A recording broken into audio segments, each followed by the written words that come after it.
Yeah, I don't know. That Euro step was one of the slowest Euro steps I think I've ever seen. That was like an instructional hero step. Like the hero step that teaches you how to hero step, that's how slow it was. It was literally like, you know how you're in practice when you teach the kids how to Euro step, you just start doing side, side, side, and you just go up and down the court, side, side, side, so you can Euro step. She could have taught us how to Euro step.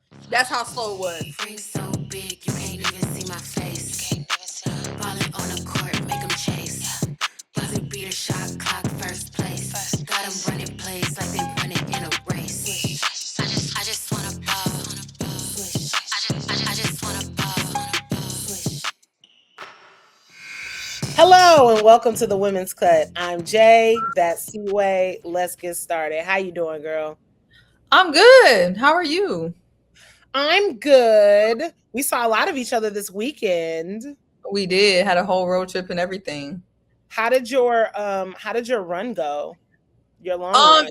it was actually a pretty good run. I ran to I keep wanting to say Beltline because I'm so used to Atlanta, but I ran to the 606, and there's definitely a difference with running all of your miles on the 606 with no lights and then running them on the street. So, but no, I kept a good pace. It was good. Only bad thing is my watch stopped, and all the runners know that when your watch stops, it makes you want to legit crash out. So, I had to break my run into 2 runs on my Strava. Didn't appreciate that, but so how was your weekend after I left? Oh, if you guys don't know, we were down in Springfield at the Women's Professional Baseball League. Jay and I, we'll get into that more later. But I end up leaving a day early because this marathon training is a full-time job, and I had to get my run in. And Jay ended up doing the second shift and then driving at night, right? Yeah, I drove back at I left the game a little bit early. It ended up being a blowout that second game, even though it was a beautiful night for baseball. So I ended up getting home at around midnight because I had to pick my son up, i.e. my dog Frank, from boarding Monday morning. So, but yeah, I had a good time, and we'll get into it a little bit more as to what we did and who we talked to while we were down there. But it is time for the cutting room floor. Let's get into it. Let's start with what we always start with, the WNBA. Some good games yesterday. Yeah. I don't know if you would call them good. There are some games yesterday. And the first quarter of that Dream Aces game was exactly what I wanted to see. That 2 competitive teams, everybody hitting shots, people playing defense. It was extremely intense. I was very excited for that game. And then it just seemed like the Aces kicked it into a 100% different gear as soon as that second quarter started, specifically Jackie Young. Yeah, well, let me get the pleasantries out the way. The whole arena was decked out in pink. Everybody was honoring the Barbie night theme. The celebrities was out. I saw Naya from Love Island. I saw it looked like it was Saucy Santana was in there. It was a whole bunch of celebrities in there. Everyone was really celebrating the historic moment of Angel launching her Barbie and launching the Barbie inspired Angel Reese ones. And so that was great. And I really was hoping that the dream would show out and show up, especially on this big night. But I knew when the Aces lost that game because of the undrafted rookie Sydney Taylor, that there was no way they were going to pick up another L. Like, the only way that they were going to lose that game is if the Dream just snatched their entire soul. And that just didn't happen. Angel had a game, though. Angel had a hell of a game. She was their motor, as she usually is. I thoroughly enjoyed watching her play. Yeah, she does some things that are very unorthodox, but the ball be going in, and somehow it be working. So I enjoyed watching her play for sure. It was really cute seeing all the Barbies in the stadium and all the little girls.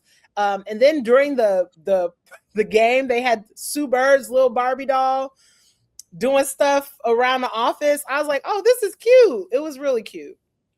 Yeah. And, I'm not big on like putting the players against each other because I know everybody wants to win. They're not in this to not win. But I do got to say, if everyone could give the type of drive, motor, and effort that Angel gives every night, I think the dream would be number one in the standings. It just seems like there's certain games that they just don't have everybody locked in, or people are locked in for a quarter or two and then they lose it. I mean, do I think even if they had a great game, they could have still lost this game to the Aces? I do. I mean, the Aces were just playing phenomenal. And it wasn't even Asia. It was Jackie. It wasn't Alyssa. I mean, Asia got hers, but it was everybody was locked and loaded. And so to that end, I don't think it was the worst loss we've seen by the Dream. But I just feel like, Angel showed up, but they're going to have to get more effort from the rest of their first team, second team, all WNBA type of level players. Because if not, it's not going to work. And then number two, when I'm looking at all the teams across the league, they all have the one player, the teams that really we know they're in championship contention, they have that one player that they know is going to lead them, is the one player that they know is going to take that final shot. The Dream, and it's been good some days and bad other days. I mean, they just have all their starters are in double figures so many days. But I think on tough games, when you're winning everything by collective, I just feel like there's kind of a gap of who's supposed to be the person. And yeah, you need somebody with that killer instinct for sure. And that's what kind of sets the Aces apart, is that everybody has that killer instinct for the most part. Like Chelsea can do it. Jackie for sure can do it. And Asia can do it. So having three people who can literally take over a game if a game needs to be taken over, it is an embarrassment of riches, to be honest. And you're right. And they have three of those. And I think for the Dream, we've seen Angel decide just to put the team on her back. And I've even seen that from Jordan Canada. I've seen Jordan Canada decide, hey, no, we're not losing today. But, the people who really need to be doing that more than anybody needs to be Ryan Howard, number one, Alicia Gray as well. And so I just hope before the playoffs, they kind of get into that mode, because without that, it's going to be hard to pick up, a lot of wins in the series. So. Yeah. In other news, the WNBA announced their Cleveland team's name that will be joining the league in 2028, and that is the Sirens. How do you feel about this name? How do you feel about this logo? How are you feeling? Okay, so I know me and you, we have differing opinions, but before I want to see your opinion after you watch the video. So everyone, let's watch the video that the Cleveland Sirens dropped, and then I want to see how Jay feels, because that's what sold me. That video eats down. Play the video, Jay. All right. There's a story carried across these waters, a sound that never disappeared.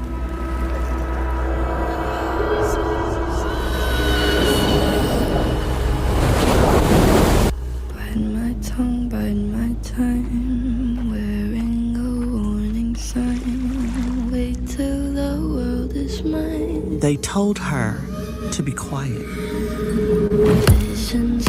to be smaller, softer, seen but never heard. But she was never meant to whisper. You should see me in the crowd. She is the force Cleveland has been waiting for. We are the Cleveland Sirens.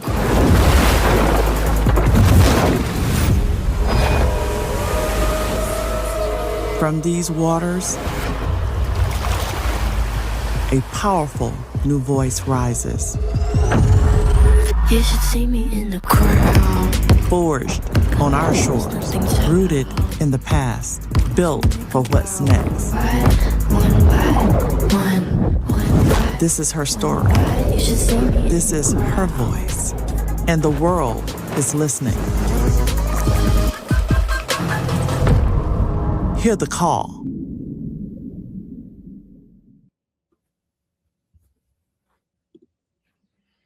All right. The video is really good. I'm still, I'm a nerd. So, I'm gonna have to watch. I'm on the fence now. It has moved me to the middle. Okay.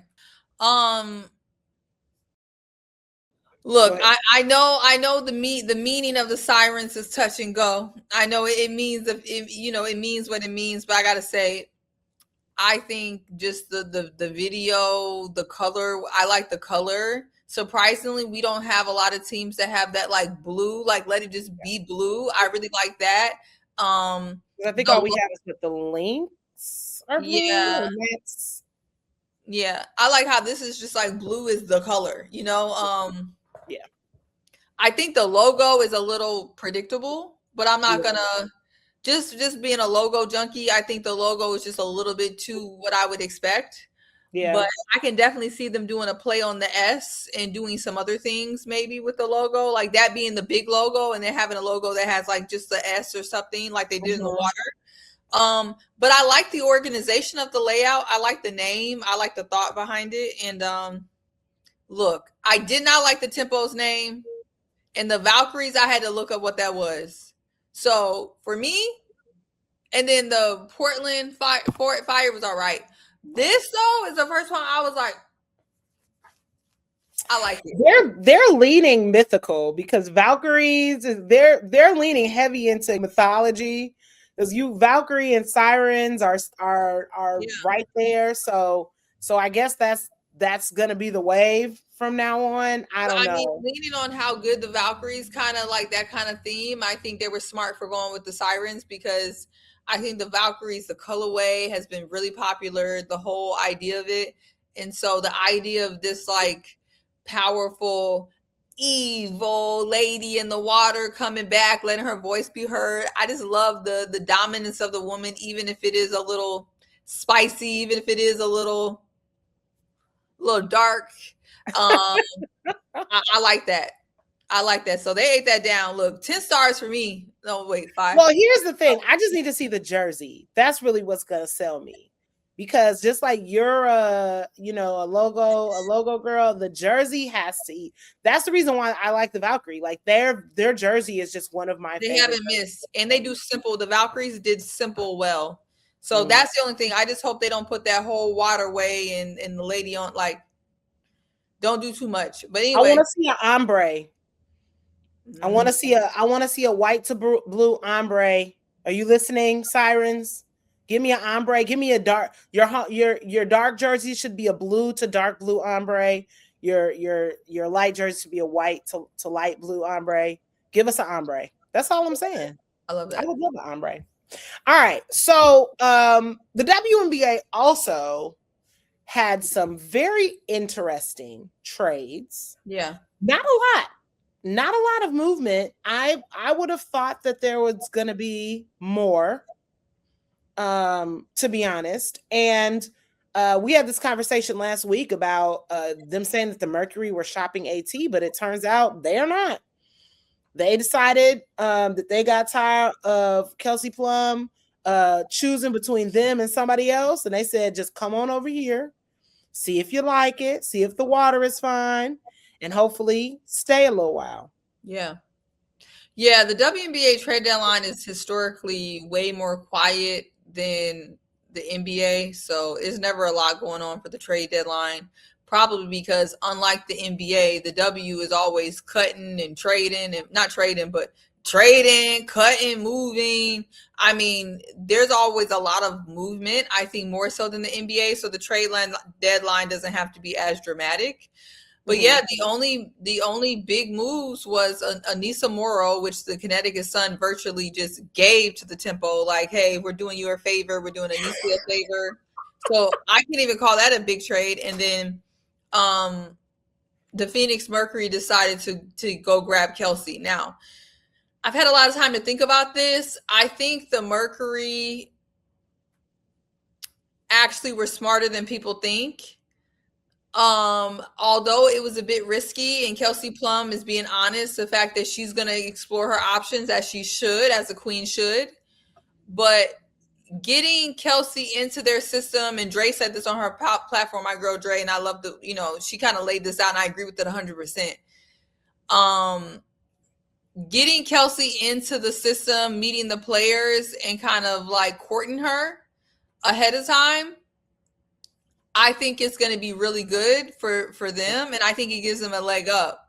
If I'm Kelsey, am I going to go with the people who already have Ka and AT and hopefully will bring more people on top of facilities, on top of other things, or I'm going to go to the Valkyries or someplace else on the out west, who were okay with letting me just go somewhere else. Like, if you're with high self-esteem, you're like, I'm going to go with the people who chose me, unless I see something different. And so I think that's a good move by them. And I think the likelihood of Kelsey moving, unless something goes dangerously wrong, is probably low. But, I do think she's going to see what her market value is and test the free agency market as she should. But as far as the Valkyries, this was a gamble, but I think this is a gamble that you can live with. If you have a team that's, what are they, ranked third or fourth? I think they're still number one on defense too. And number one on defense, I don't think you gamble to grab Kelsey right now. Yeah. I think you're better off seeing what you can do with what you have and evaluating, because then you can justify it. I think having something that works and then messing it up potentially is something that would be hard, I think, to live with. And so I think they made the right decision. Yeah, I agree. And the Mercury, as usual, are one piece away. Always. As per usual. I think that this might be DeWanna Bonner's last year, unless she just wants an even 20. Mm-hmm. So you're probably going to have to go, I'm going to assume, international pool, because that's where all of the forwards, the high quality forwards are coming from. I don't know who's coming out of NCAA. It's mostly guards. It's very guard heavy this year, and in 2027 and in 2028. So I don't know if that's where you go. They are going to play too well to be in the Hannah Hidalgo Olympics, because that's exactly why the Sparks got rid of Kelsey, if you ask me. I believe they want Hannah, and the Suns want Hannah, and we'll see. Juju, yeah. Well, Juju not coming out. Yeah, you're right. I think she'll probably stay, but I think Hannah would be a great piece. So yeah. So we'll see. Speaking of trade deadlines, today was the last day of the MLB trade deadline. My partner knows absolutely nothing about this. So but everybody's mad at the Dodgers. You said you can what? Make yourself big. You can take me off. Why? Because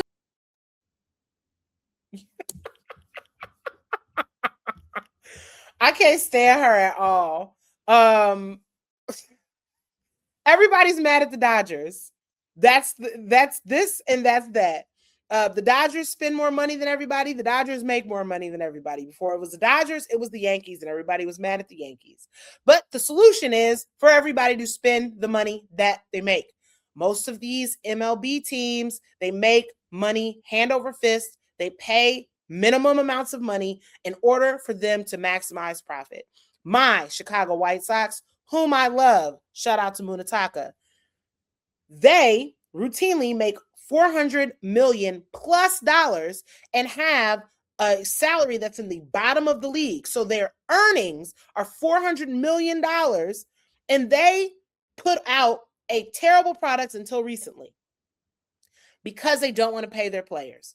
The solution is pay your players. Stop taking it out on millionaires for wanting to continue to be millionaires. We can fight millionaires later. Let's fight billionaires now. And that is me and my soapbox. Okay, Hello. so I have a question. Is the MLB not like the NBA, the WNBA, where each team has to spend a certain amount? Like, explain it for the people who don't understand. What The is it? MLB has a extremely soft cap, meaning you can spend as however much money you want. You just pay a luxury tax, and then that money is distributed to all the small market teams who cannot afford to be able to pay their players. So it goes back. What this strike is inevitably about is they want a hard salary cap like the NFL has, like the WNBA has. They want there to be no way that you're paying a player a certain amount of money. Shohei Ohtani makes $750 million. That is his contract. That's a lot of money. They don't want that to keep increasing. Before him, it was $600 million. Before him, I think Bryce Harper signed a $500 million deal. They don't want these prices to keep increasing. But you have to understand, I believe that the Dodgers made I don't even know, something $2-3 billion because they were able to afford it. But what about the minimum? I get the cap issue, right? Because otherwise, like a LeBron would have been paid $1 billion, you know, if they could have. There's minimums for your players. Like you have to have, like, just like anything else, like you have player salaries, like mandatory minimums. And then depending on the quality of player, there's a slot. So there's a slot minimum and a slot maximum for rookies. So rookies are slotted. If I draft you in the first round, it's like a $10 million, but it's like either between $10 and $12 million, and somewhere in there you have to fall. So yes, they have those types of things as far as minimums are concerned. But what the White Sox do is they take players in their first or second year, they sign them to 6-7 year, shouldn't be that long, more like 4 or 5 year team friendly deals. And then when it's time for them to get paid, they end up letting them go and not bringing in free agents that cost a lot of money. They don't like to pay a lot of money, and that's how they make their money. Got it. Okay. Well, it'll be interesting to follow this and kind of see if the MLB falls more in line with some of the other major league, sports and how they do their caps. So it's going to be difficult to take away contracts that have already been set. So even if they have a deal, I don't know how you can't rescind a contract. Yeah, but maybe there'll be future caps and higher minimums for everybody else, because maybe that's the answer. Maybe, but it's very difficult for a player to say, yes, I'm going to give up my huge contract. Oh, no, that's going to stand. I mean, that's going to sunset and, you move in, but it'll be interesting. Okay. It'll be interesting for sure. Staying in the vein of baseball, something that you actively participated in, which was the WPBL. Women's Professional Baseball League kicked off this past weekend. We were down there for opening day, which was miserable. It was a beautiful entity. It was very rainy. Weather, not the event. The event itself was spectacular. We got to meet all the way May, the OG. Yeah. And she definitely, you can understand, if for those of you guys who have seen A League of Our Own, and that Madonna played all the way May, you know exactly why they chose Madonna to play her, because she was still styling and profiling at 99 years young. Yeah. It was just a special experience to see everybody out there, to meet the ladies in the league who have spent so much of their lives playing with boys and not being able to play with other women and kind of share that experience, to talk to them, and just how nice it is to play in front of a crowd of that size and play with other women who had similar experiences trying to play baseball. And just to learn about how the development of the pipeline and just having more women play baseball and kind of what that's going to look like. It was incredible. And like Jay says, not a big baseball watcher, but the appreciation, I just had so much fun. I want to bring my family back down there. Everyone's excited to go back. I know Jay and I are excited to go back. even if you're not a super baseball lover, I mean, the game is just the park food was good, the merch line was long, everybody was a vibe. I mean, yeah. yeah. And the players they were so happy and so grateful just for the opportunity. And I think that we are used to our female athletes, the ones who are prominent, have, like you said, been able to play with women their entire lives. If you're a women's tennis player, unless you're playing mixed doubles, you're playing against women. If you are a basketball player, you're playing with women. If you're a soccer player, you're playing with women. And I think that that is a privilege. That's a privilege that you never would think is a privilege, to play with other people who are wholly accepting of you in a particular sport. Because ultimately what we learned is there are a bunch of women who were told no a lot, and kept moving through that. And I think that that's kind of the lesson that I learned from that. Turn those no's right on into yeses, and right on into a league that they created themselves. So it was really dope. It was. So moving back quickly to the W, I know ESPNW showed me love, but we do got some questions for them. They put out this MVP leading conversation, and it caused a bit of a stir on the internet. So they have Asia Wilson, and then they have Kelsey Mitchell, the MVP race, and then they have Clark and Beckers. And it seemed like the overwhelming conclusion is that ESPN was being deeply unserious about this conversation. Yes.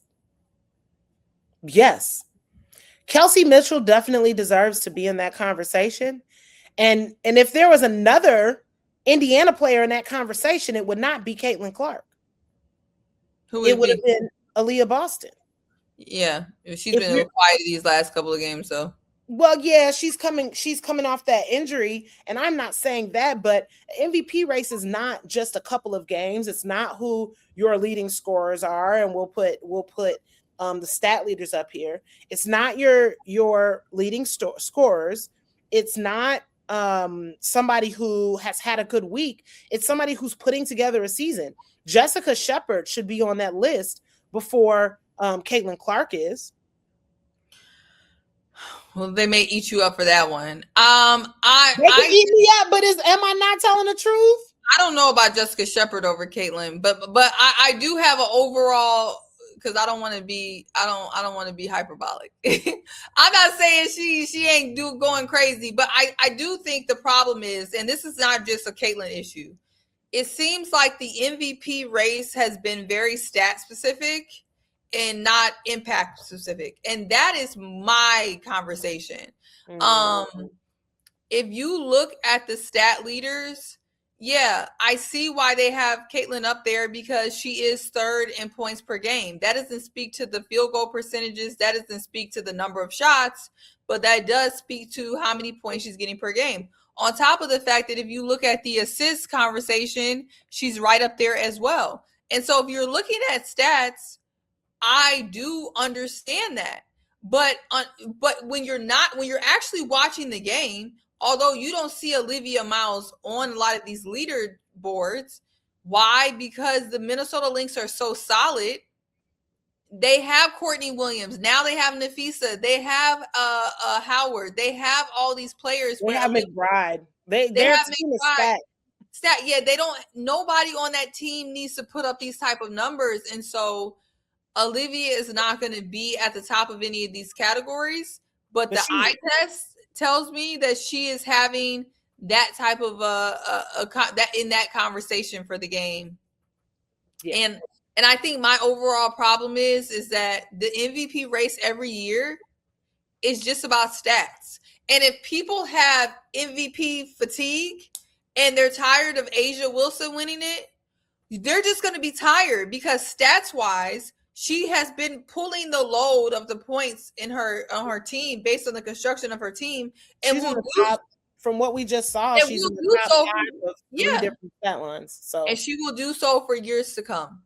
So if somebody wants to make it about something other than that, and I think Asia both passes the eye test and the stat test, right? But I think everything is so much about stats. And when you're looking at who is actually making the biggest impact, you know, Kelsey Mitchell is really carrying the load for that team. And you cannot be in an MVP conversation if you're not the MVP of your team. And I think that's important to note. Kelsey is 100% the MVP of her team. And I would say Asia, outside of that stat line, like we know what her leadership style is. We know what she gets out of her teammates and how she elevates her teammates. I 100% think that she should be in that conversation. I believe that Jackie Young should be, if we're talking about not only stat leaders, we're talking about people who are extremely important to their teams. Jackie Young could be in the conversation. So if we're just talking about straight stats, I think that it's unfair, because what people are doing is they're saying Asia is stats plus impact. So let's just put all of these statistical people up next to her to have them compete. And that's not how it works. Because the reason why Fee was, before she got injured, the reason why Fee was probably going to be the MVP is because she was not only impact. Exactly. So we have to understand both of those. And there's to me, there is no nuance in that. You can't just, I know that people want somebody else, and I know people specifically want it to be Caitlin, but sometimes you got to take your fandom out of it. Sometimes you have to pass the eye test, and at this juncture, you need to have the numbers as well. And she definitely has some of the numbers, but as far as the eye test goes, as far as her team, is Kelsey Mitchell. The Aces is Asia I'm sorry, the Fever it's Kelsey Mitchell. The Aces is Asia Wilson. In the Lynx right now, it's been Olivia Miles. New York, it's been Stewie. I mean, most of the teams, you know who to look for as far as who's in that conversation. And you know, for the Dallas, it's been Paige for the most part, and Jessica Shepard. And so we just have to be honest. So ESPNW, I know what you were getting at, because you could back it up in stats, but that doesn't pass the eye test. I mean, that's what ESPN been on. Because did you see that when Holly Rowe was interviewing Olivia Miles during the game, and she was like, "What about you and Caitlin?" She was like, "I'm worried about Kelsey right now." Yeah. What else we got? Speaking of the eye test, I just want to briefly throw somebody very specific into the cuts. I've been mad about this for 24 hours. Go on. I've been mad about this for 24 hours. Courtney Vandersloot, come to the front of the line. Why? Number one. Number two, who told you to do that? I know it wasn't Tyler Marsh. Number three, don't do it again. I understand that you think that you're the GM. I understand that you think that you're the coach. I understand that you be having a clipboard and you be drawing up plays on the side. I need you to not do such a thing. If the play is designed in every aspect for you to get a pick from Camilla, for Camilla to roll to the paint and get an easy 2, or kick out to a very open Gabriela Jaquez for a 3 dagger, run the play. You gonna show the video? All right. So at this part of the video, first of all, you see her talking about what she would have did, because I promise you that if that young lady had not had a groin injury, that she probably would not have given this busted Euro step to the paint in order to score points. All right, let's break this down real quick.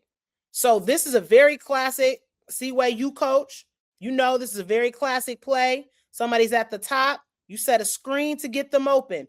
You have your big rolling to the paint right here. Now, you also have Natasha Cloud setting a screen at the top so that Camilla can have a roll to the paint. You have 2 defenders who Courtney Vandersloot has pulled. Let's stop and right here. Rolled hard too. Right here. Now, you see that you are surrounded by defenders. You also see that you are going against the tallest person on the court. So what should you probably do? Pass to this wide open person right here in the court. But no, what did Courtney Vandersloot do? She decided to do the weakest Euro step I've ever seen. I've never seen somebody start a Euro step this high. You ever seen somebody start a Euro step that high? See, wait, on went off. But I've never seen somebody start a Euro step this high. It's absolutely ridiculous. So, Courtney, you are a legend. You're probably going to be a Hall of Famer, but this was not Hall of Fame work. Sometimes you got to let these young girls shoot that shot and get that shine. You had 16 points. You had 10 assists. You had a double-double.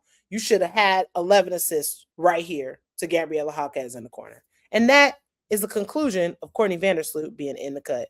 All right, I'm done. I'm done. I'm sorry. I need to get that off my chest because I was mad. I was I was texting you heavy. She pissed me off last night. That was terrible. I've never seen somebody start a Euro step that far from the basket. With DeWanna Bonner around you, who has one of the longest wingspans in the God Dog W. That was so silly, and she's been in the game too long to have to even pull such a stunt. Maybe she wanted to be the hero for the night because Sydney Taylor was the hero the night before. I don't know. But if you're a vet, let your rookies be a hero. You have 2 championships, Luke. You've been a hero before. Well, she clearly wanted to be a hero again, and DeWanna Bonner told her, hell no. Yeah, I don't know. That Euro step was one of the slowest Euro steps I think I've ever seen. That was like an instructional hero step. Like the hero step that teaches you how to hero step. That's how slow it was. It was literally like, you know how you're in practice when you teach the kids how to Euro step? You just start doing side, and you just go up and down the court, side, so you can Euro step. She could have taught us how to Euro step. That's how slow it was. I was like, if the kickoff was there, Camilla Rowland was there, the pop was there with Natasha Cloud. I don't know if that would have been a better shot. No shade. I don't know. It would have been a better shot than that. Yeah, anyway. And she crashed to the paint. She clearly was not supposed to. Because why would you crash to the paint if you know Camilla is flashing down there? And Camilla could have caught it up high and put it up. And but to win, Jay, you got to play team basketball. Nobody can be trying to be the hero. You have to make the winning play every time. And that's the reason why people can maybe look at the Skies roster and be like, I don't get it. You have Sloot. Dejanay's back. You had Rakia at one point. You have Camilla. Azarae is missing, but she'll be back, I'm assuming, when her personal issues are resolved. But my point is, they actually have a good amount of pieces. They had Skylar before she, been on the bench with her knee issue. They had a lot of talent on the Sky. But the thing is, if everybody's playing me ball, you cannot win. And to me, everybody else was trying to make the right play, and she was trying to do a 2 mile per hour Euro step to be a hero. And that's why they didn't win. And they're not going to win a lot of games doing stuff like that. That was theirs to Mercury played terrible defense on that play. Other than DeWanna Bonner saved them. Saved them. But it was 5 players in the paint. I ain't never seen 5 players in the paint like that on a something you're supposed to win. So that's neither here nor there. Before you dig into your food, sign us off, friend. I'm starving. Yeah. Well, look, I'm not gonna put Sloot in the cut anymore because I think she got the message. Next time you want to do a Euro step like that when you got 4 teammates open, don't. But yeah, this has been a great weekend for women's sports, women's basketball, women's baseball. It's been phenomenal. And if you didn't like something that we said, just don't be mad at us. Be glad that you made the cut. Bye. Rings so big, you can't even see my face. Ballin' on the court, make them chase. Buzzer beater, shot clock, first place. Chicago Clubhouse Network Production.